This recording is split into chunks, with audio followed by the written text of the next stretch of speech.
Hey guys, before we get to the main topic of the video, quick PSA. As I was recording gameplay for this video, my recording software crashed and for whatever reason changed the resolution from 1920 down to 1280, and I didn't catch it in time. I didn't realize that this was the case until I was like halfway done recording all of my gameplay. So some of the clips you're going to see throughout the video may be a slightly lesser resolution as to what they actually are in the game. So just keep that in mind as we're going forward.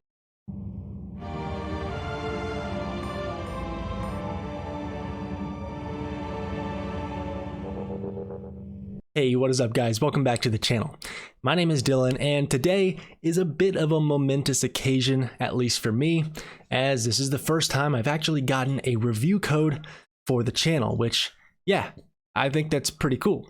So I can finally say hashtag free game and shout out Burning Planet for this review code. So what exactly is this game? Well, it is an indie Zelda-like. It is very much inspired by The Wind Waker, which is, you know, among one of my favorite games of all time, and I'm just a huge Zelda fan in general. So this certainly caught my eye. I will have to note, however, before we get into the nitty-gritty of the review, that this was all created by a single person. This is a solo dev project, and anytime that's the case, I mean, it's damn impressive. And especially with this game, I mean, it's a pretty ambitious 3D adventure, and they certainly nailed that concept. But I point this out because, you know, I'm going to critique this game just like I do any other. It would be disingenuous of me not to, but just keep that in the back of your mind that at the end of the day, all of this was created by one person, which again is, man, pretty badass.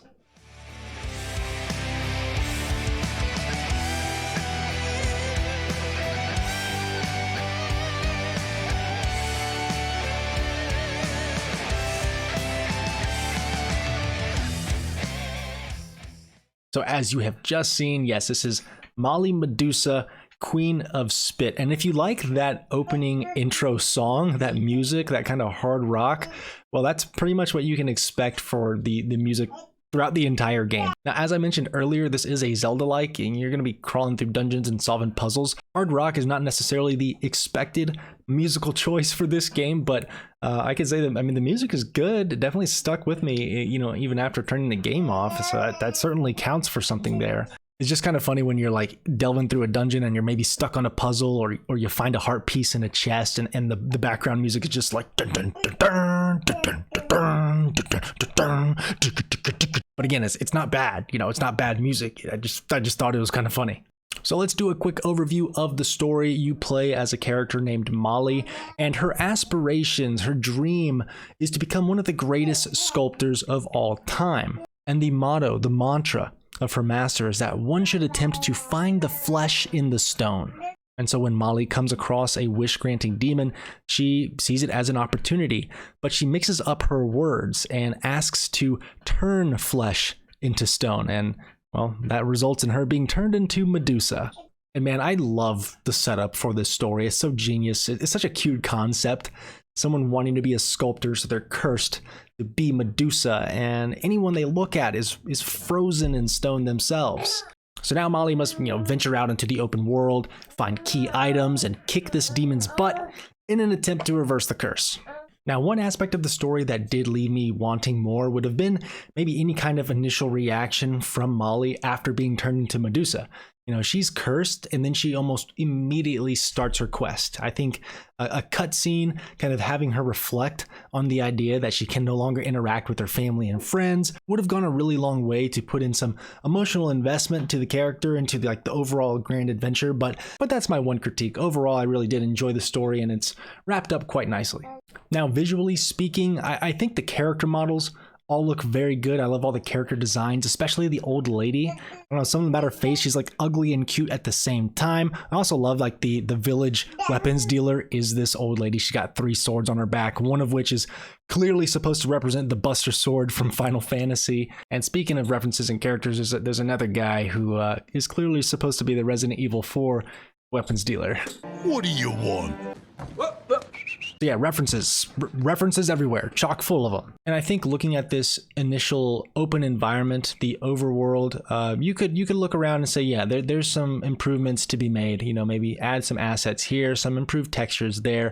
But it became clear to me as I progressed through the game that the bulk of the development really went into the primary dungeons of the game, as it should, because about 90 to 95% of the game is spent inside of these dungeons. And really overall, the dungeons are beautiful, heavily stylized, very unique from one another, and they're packed with the detail that was kind of lacking in the overworld, in my opinion. Again, in some of the environments outside of the dungeons, it maybe feels a bit too big, a bit too open and empty. But again, the dungeons are where it's at, and I feel like the development time went to the correct places in this instance. Now, the way the game controls is a bit interesting. I want to note on it really quick. So by default, it is kind of the left joystick control system, and you use the trigger to center the camera and to lock onto objects. You know, that's not super abnormal for Zelda games. However, there is a way to access a first-person perspective so you can look around and use the right thumbstick as the dual analog stick kind of movement setup, where you move with the left, look around with the right. There's a way to do it, but it's just kind of strange. I've never seen a game do this before. So by default, as I said, the left thumbstick moves around, but if you take the right thumbstick and just flick it down, you will enter third-person camera control mode, where you can use both joysticks to move and look around. Whereas if you flick the stick upwards, you will enter the first-person perspective. And these control systems are all reverted back to default anytime you pause the game or go through a door. So anytime you enter a new room, you have to flick the thumbstick down again in order to enable the twin stick movement. And you know, it may sound tedious, may sound kind of clunky, and I mean, I guess objectively kind of is, but I mean, you get used to it. It becomes second nature just to automatically flick the thumbstick down and start going. But I point this out because I made it like about halfway through the first dungeon before realizing this. And once I did, then it made the game, you know, so much more accessible, a lot easier. And the last thing I want to touch on as far as the visuals and controls are concerned would be the animations, because when I saw the initial trailer for this game, I was, you know, minimally concerned that because when she runs and there's no real animation to it, she's kind of just gliding over the ground like she's skating on ice, that there might be maybe some input lag or a little bit of heaviness to the controls. I was wondering about the platforming, you know, how are the jumps going to feel? But I can say everything feels quite good. Made it through the entire game smoothly. The controls themselves, the feel of the character, never got in the way. Now let's shift gears a bit to the gameplay. Early on, you're going to gain access to a sand sailing boat device that'll let you traverse the open ocean, or in this case, the sand. Yes, obviously this is a very non-tongue-in-cheek inspiration to the Wind Waker. This is where most of the side content of the game is going to come from here. If you look at the map, obviously my map is incomplete in this clip here, but you'll see the bigger structures and then some small dots in each of the squares. The big structures are the main dungeons. These smaller dots are kind of like mini dungeons for you to go through. You'll find heart containers and different pouches and supplies to kind of help boost your character for the adventure. Obviously, this will vary from person to person, but in my experience, a dungeon took me anywhere between 45 minutes to an hour and a half to complete, and these mini side puzzles took like 5 to 10 minutes. And of course, the time spent sailing between these structures is accompanied by some much needed rock and roll.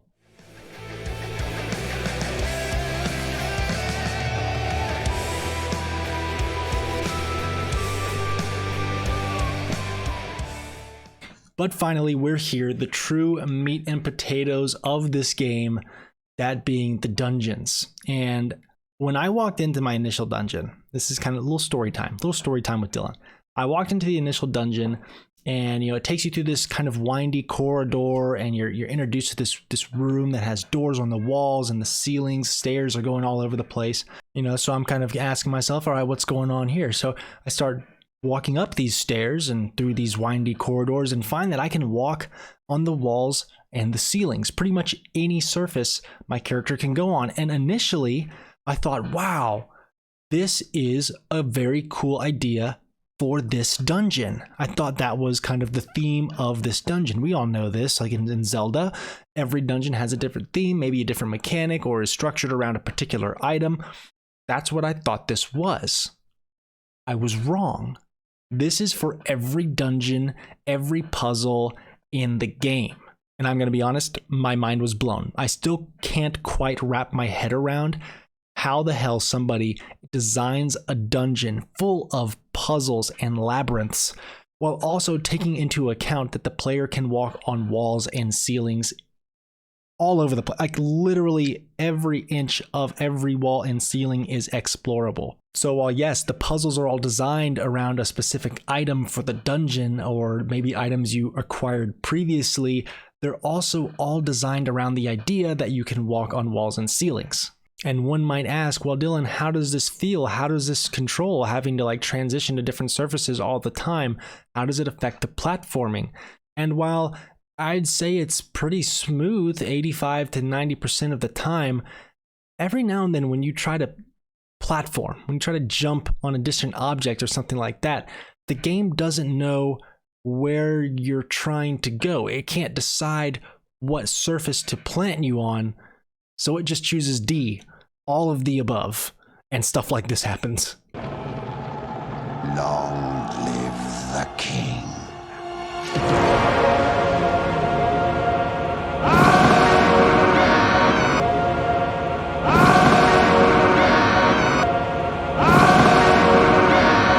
Now, these kinds of instances mostly just gave me a good chuckle. Usually I just got a good laugh out of it, but there were a couple of times, there were a couple of puzzles that were like almost annoying to progress through due to this idea, due to this mechanic. So ultimately, this idea to allow the player to walk on walls and ceilings and such, yes, it's going to come with its drawbacks and offer up some frustrating moments at times, but big picture overall, I think was very much a net positive because it opens up so many possibilities for level design and puzzle design. Like some of the puzzles are almost mind warping because you're trying to understand how the physics interact, because objects can also go on walls and ceilings and such. So stuff gets crazy, but when you figure it out, like it makes you feel so smart. And another really unique aspect to this game that only this game can do is using Molly's Medusa abilities to her advantage, because she can turn enemies, animals, and other people into stone, and then you can actually use that to solve puzzles or to perform combat. So if there's a bomb in the room and there's an enemy standing over there, you can grab the bomb, walk up to the enemy, turn him into stone, and then blow him up. Or if there's like a pressure plate and you need to place something on top of it, but there's nothing in the room except for a really big pig, you can walk up to the pig, turn it into stone, and then drag it over the pressure plate to activate, whatever it is you're trying to do. Open a door, open a gate, or make a treasure chest appear, what have you. Just another like really cool and interesting outside the box concept that, again, only this game can do because the main character is Medusa. As far as items to find in the dungeon, it's going to be your fairly standard affair. You're looking for keys to unlock doors. You can find the map to the dungeon to kind of help lay out your plans, and you can find heart containers. And I want to mention the heart containers really quickly because they are a little bit unique as well. You're not just finding 4 pieces of heart to make 1 heart to expand your health pool. You're actually finding 2 halves. And these operate almost like kinstones from the Legend of Zelda Minish Cap. You need to find 2 halves that actually fit together. You might find 1 heart with like a rounded edge on it and another heart with a jagged edge. Those 2 aren't going to fit together. You have to find 2 of the same piece, put them together, and boom, you can increase your health pool. And then, of course, the grand prize to the end of any dungeon, the boss fights. There are some pretty epic boss fights in this game. The one I'm showing you here on screen it's the first boss of the game. It is very, very easy. Do not let it deceive you. These boss battles can be extremely punishing, extremely difficult. Even after you figured out kind of like the puzzle around the boss, of course, every boss is kind of a puzzle in and of itself. Even after you find the solution, it may still be hard to mechanically pull off. By the time you get to like the mid-end game, these bosses can be absolutely merciless. Sometimes in a good way, sometimes in a I want to punch a hole through my monitor kind of way. But speaking of boss battles, that actually kind of segues into something I'm a bit disappointed with in the game. That is the fact that there is no real combat. I kind of got my hopes up early on in the village. You talk to the old lady, and she even mentions like, "Oh, I've got a short sword that would be perfect just for you." And so I was kind of thinking in my head like, "Oh, sweet, I'll come back later and I'll get a sword." You know, it's a pretty common affair in Zelda games as well. But no, I never did get that sword. Made me sad. Pretty much any combat, because there are enemies in the game, any combat is done through turning them into stone or throwing enemies into hazardous materials like spikes or bombs, stuff like that. That's kind of the combat portion of the game. So I get it. I mean, as far as the grand scope, the grand design of the game, looking back, I'm like, yeah, okay, there didn't need to be any combat. But the idea of swinging the sword around in this game, you know, yeah, it would have been fun. There were also a couple of dungeons where I felt like they gave you the map a little bit too late, like 3/4 of the way through the dungeon. You know, by the time I got the map, I'd already been in essentially every room. And at that point, the map just kind of helps you backtrack and find a couple of items here or there. But I just kind of was like wondering, like, oh, I feel like I could have used this a bit earlier and would have made my exploration a little bit less frustrating, a little bit easier, a little more streamlined, maybe is the best way to put it. And lastly, we've got some bugs. We've got some little animation glitches. We've got characters getting stuck on environments, stuff like that. Nothing game breaking. I will say I never had a crash. I never had anything bug out so badly that I couldn't progress. So yeah, nothing egregious here, but I obviously needed to point it out. In conclusion, guys, Mali Medusa was a very interesting experience with some wild out there concepts that you see a lot of times in indie games, right? Like that's the indie game's forte, is they're willing to take the risks and do the crazy stuff that the big AAA landscape will not dare to attempt.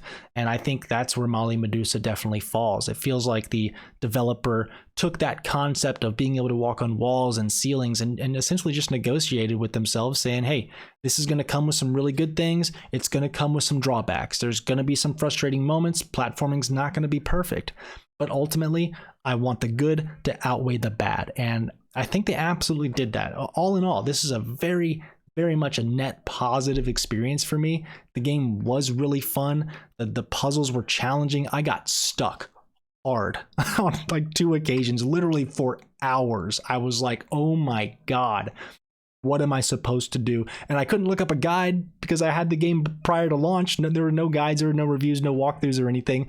So I just had to freaking tough it out. And man, when you finally get that puzzle solved, it's a breath of fresh air. So yeah, this was a really fun game. It was a really good game. I would say ultimately this game took me 6 to 7 hours to complete, doing the main quest and, you know, a good handful of the side stuff. I figure if you wanted to do all of the collectibles, get all of the upgrades and all the key items, you could probably push 10 hours, maybe a little bit more if you wanted to do that. But as far as the pricing of this game, on the eShop, it is $40. Do I think this game is worth $40? Obviously, that is going to vary from person to person. If you just absolutely love these dungeon crawler Zelda-like experiences, and from what you've seen today, you know, if you think it's worth it to you, then by all means. For me personally, I'm thinking more of like the $25 to $30 range would kind of be the max for me. Despite, you know, the positives and the good time that I had with this game, would I personally pay $40?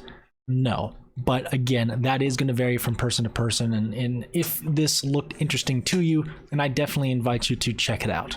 Yeah, guys, go check out the game Mali Medusa, Queen of Spit. And oh yeah, I never found out what Queen of Spit means.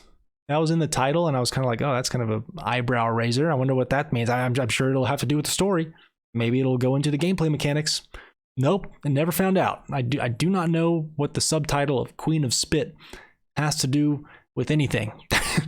So that's kind of interesting. But anyways, guys, go check it out. It is available now on the Nintendo Switch eShop. I guess that's all I've got to say. Please like, subscribe, share the video around, and I'll catch you on the next one. Peace.